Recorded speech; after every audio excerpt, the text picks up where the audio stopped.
قال الله تبارك وتعالى في كلامه المجيد وفي الفرقان الحميد فأعوذ بالله من الشيطان الرجيم بسم الله الرحمن الرحيم إنك لعلى خلق عظيم صدق الله العظيم وقال النبي صلى الله عليه وسلم إنما بعثت معلما أو كما قال عليه الصلاة والتسليم সূচনা লগ্নে প্রশংসা জ্ঞাপন করি বিশ্ব বিধাতার আলিশান দরবারে, যিনি বিশ্ব ব্রহ্মাণ্ডের অদ্বিতীয় নিয়ন্তা, আকাশ পাতাল, চন্দ্র সূর্য গ্রহ নক্ষত্র, যার অদৃশ্যে ইঙ্গিতে আপন দায়িত্ব পালনের নিমগ্ন, তার সামনে সমস্ত প্রকার স্তব থেকে সবাই বলে আলহামদুলিল্লাহ।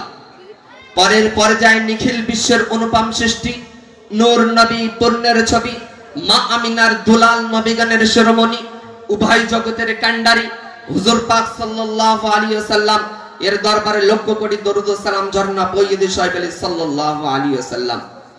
অতঃপর অধ্যকার অনুষ্ঠানের মাননীয় সভাপতি সাহেব, জ্ঞান পিপাসু সর্বস্তরের শ্রোতা মণ্ডলী, আমার আন্তরিক সালাম ও ভালোবাসা মোবারকবাদ জানিয়ে হুজুর সাল্লাল্লাহু আলাইহি ওয়াসাল্লাম জীবন আদর্শ সংক্রান্তে নাতিদীর্ঘ আলোকপাত করার পরিচয় হয়েছি। আল্লাহ তাআলা সর্বোত্তম সাহায্যকারী। আপন চরিত্রে মুগ্ধ করেছে তুমি, আপন চরিত্রে মুগ্ধ করেছে তুমি, পূর্ণ করেছে তুমি এই ধরাকার। বন্ধুগণ, বিশ্বনবী সাল্লাল্লাহু আলাইহি ওয়াসাল্লাম এমন এক যুগে আবির্ভাব, যে যুগে মানুষ ছিল সিংহের থেকে অধিক হিংস্র, অজগরের চাইতে বিষাক্ত, কুকুরের চাইতে লোভী, শিয়ালের চাইতে দ্রুত, শুকরের চাইতে নিকৃষ্ট। যেমন বাদল দ্বারা বাইনা, প্রেমের অশ্রু ঝর্ণা, দ্বন্দ্ব কলহ মদ ব্যভিচারী ছিল তাদের নিত্য সঙ্গী। মানুষ মানুষকে বলে মনে করতো না, যাদের কথা স্মরণ পড়লে নয়ন দিয়ে নিগার্ত অশ্রু ঝর্ণা দ্বারা পাষাণে হৃদয় টুকরে কেঁদে ওঠে, বক্ষ পিঞ্জরা হাহাকারে প্লাবন হয়। সে কি অমানুষিক অত্যাচার, নিপ্রাণ উৎপৃত্ত, মোট কথা সর্বপ্রকারের পাপ কালিমার কৃষ্ণ নেখা বা আচ্ছাদিত হয়েছিল গোটা পৃথিবী। ঠিক সেই সময় অশান্তির বার্তা দূর করতে গিয়ে নিপীড়িত, নির্যাতিত, লাঞ্ছিত, বঞ্চিত, অপমানিত সর্বাহাকারের অনুক্ষণ রাখতে কিন্তু বিশ্বনবী সাল্লাল্লাহু আলাইহি ওয়াসাল্লাম এই ধুলির ধারায় আগমন করেন।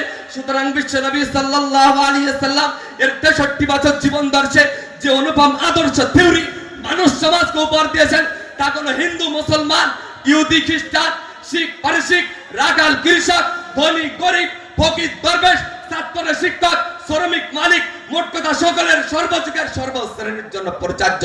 যে আদর্শের কথা পাওয়া যায় না রাশিয়ার নিমার্সি আদর্শ থেকে জরাথুষ্ট্র, কনফুসিয়াস, গৌতম বুদ্ধ, মহাপারী শ্রীরামকৃষ্ণ, বিবেকানন্দ সবার থিওরি পতিত হয়েছে ইতিহাসের মতন আস্থা করে। কিন্তু বিশ্বনবী সাল্লাল্লাহু আলাইহি ওয়াসাল্লাম এর মতদর্শে সামনে যে শাহী দরবার রাজ সিংহাসনে, তাই তো সমস্ত গ্রন্থরাজে বর্ণনা করেন ইন্নাকা আলা খুলুকিন আযীম, নিশ্চয়ই আপনার আদর্শ সর্বোত্তম। আল্লাহ পাক রব্বুল আলামিন অপরিযায়ী ঘোষণা করেন লাকাদ কানা লাকুম ফি রাসূলিল্লাহি উসওয়াতুন হাসানা, আমি আপনাদের আল্লাহ রাসূলের ভিতরে উত্তম আদর্শ রেখেছি, যার নিদর্শন পরিস্ফুটিত শৈশবকালে দুধমাতার দুধ পান কালে কখনো ডান স্থান ব্যতীত বাম স্থান পান করেনি, আপন ভাইয়ের প্রাপ্য অংশ বলে। কারণ তার সততা ছিল তার পেশা, আমানতদারি ছিল তার নেশা, সত্যবাদী ছিল তার চিরসঙ্গী, গরিবের ছিল দাতা, ধনীর ছিল মাতা, এতিমের ছিল পিতা, পূর্ণতা ছিল তার কামনা, বিচার আচার ছিল ন্যায় ইনসাফপূর্ণ, রাষ্ট্রনীতি ছিল তার কল্যাণপূর্ণ, সমাজ নীতি ছিল তার ভারসাম্যপূর্ণ। মোট কথা সর্বগুণে গুণে কিন্তু। তাই তো সত্যের এক বাক্যে স্বীকার করত মুহাম্মদ সাল্লাল্লাহু আলাইহি ওয়াসাল্লাম আমাদের জনপ্রিয় নেতা, উপাধি দিয়েছে আল আমিন আস-সাদিক।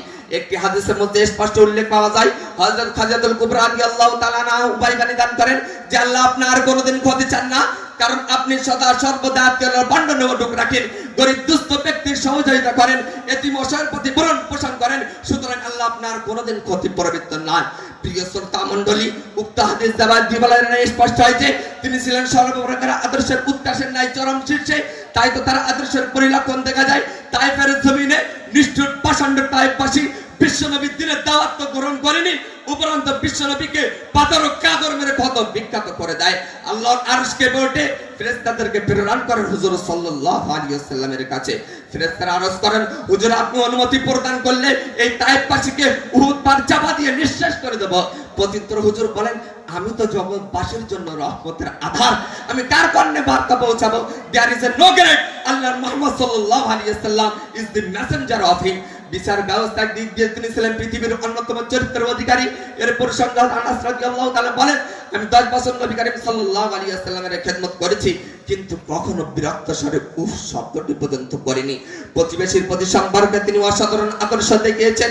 এর মর্মে তিনি বলেন, লাইসা মুমিন ইয়াশবাউ ওয়া জারু জাইনুন, অর্থাৎ যার প্রতিবেশী ক্ষুধার্ত অথচ যে নিজে উদারপূর্ণ সে প্রকৃত মুমিনের তালিকায় নথিভুক্ত নয়। সমাপ্তির অন্তিম ধাপে আমি এই বাক্যই উপস্থাপন করি, তিনি ছিলেন সর্বপ্রকার আদর্শের উজ্জ্বল নমুনা। তাহলে কেন তার আদর্শে আদর্শিত হবে না? কেন তার শিক্ষায় প্রতিষ্ঠিত হবে না? কেন তার দীক্ষায় দীক্ষিত হবে না? কেন তার আইডিয়ালে রূপদান করবে না? তার আদর্শ আছে, অন্যথায় অবনীত অবনীত অবনীত। ফিনিশিং পয়েন্ট আমি এই বাক্যে আহ্বান করি, নবীর চরিত্রের চিত্র করে যে আপন চিত্ত মাঝে সম্মানী আসনের সমাসীন তারা বিশ্ব সমাজে। ওয়াখির দাওয়ানা আলহামদুলিল্লাহি রাব্বিল আলামিন। আসসালামু আলাইকুম ওয়া রাহমাতুল্লাহি ওয়া বারাকাতুহু।